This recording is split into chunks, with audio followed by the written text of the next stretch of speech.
السلام عليكم ورحمة الله وبركاته. ازيكم عاملين ايه؟ يا رب تكونوا بألف خير. وصفة جديدة وفيديو جديد معاكم. ان شاء الله بإذن الله هنعمل مع بعض الفول المدمس. انا عارفة ان انا اتأخرت عليكم فيه، بس بقى انا عملته من بدري، بس عقبال بقى ما منتجت الفيديو كده. الفول انا هعمله معاكم في حلة، لاني لقيت الدماسة صغيرة على الكمية اللي انا هحطها، فهسويه المرة دي في حلة. طبعا انا بسويه على البوتاجاز. بياخد من 4 ل5 ساعات على نار هادية جدا بعد الغليان. فخلينا نشوف بقى ايه المكونات اللي معانا دلوقتي. فول. الفول دوت انا كنت مبوشاه في ميه لحد لما الحبه تضاعف حجمها يعني، ونيجي ندوس عليها كده نلاقي ان هي طريت تمام. ده نص كيلو فول. في بعد كده معانا هنا بقى المكونات. شويه فول، اللي هو مش عارفه اسمه، فول مدشوش او فول، هو برضو زي التاني بس ده بيبقى من غير الغلاف البني اللي بره. وعندنا عدس، وعندنا جزرتين مبشورين، وطماطم وليمون، وقرن فلفل احمر. هنا بقى عندي شوية بابريكا وكمون، ودي نص معلقة كركم. انا بحب احطها في الاكل دايما لان الكركم يعني فوائده كتير جدا، فانا بحب اضيفه للاكل. هو مش هيغير الطعم قوي ولا اللون، بس بشوف ان هو يعني ليه قيمة غذائية عالية. يعني ممكن تبقوا تدخلوا على جوجل وتقروا عنه. ودي المعلقة اللي انا كنت بعبر بيها الحاجات.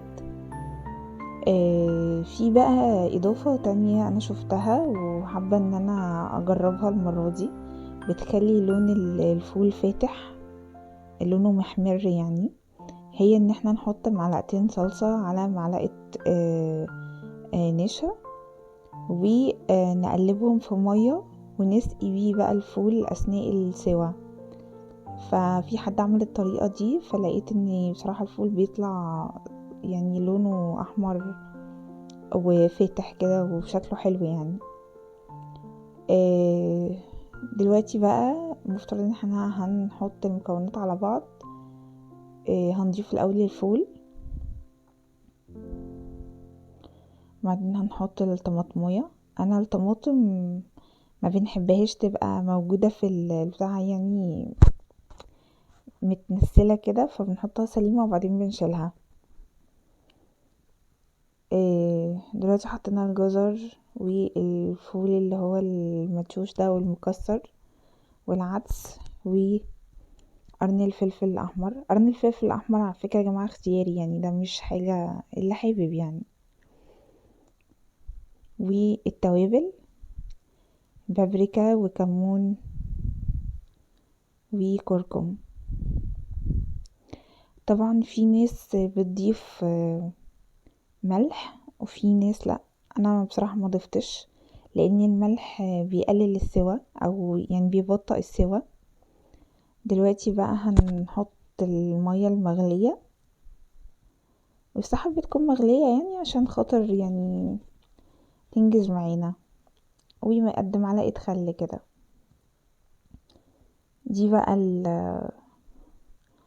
الخلطة او التركة اللي قلتلكوا عليها، ان احنا نحط معلقة من النشا على معلقتين صلصة، وندوبهم بقى بمية دافية.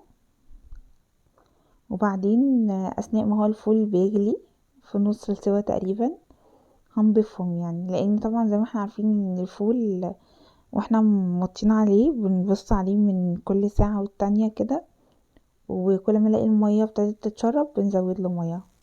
ما شاء الله النص كيلو هو عمل معانا 6 اكياس بعد 4 ساعات.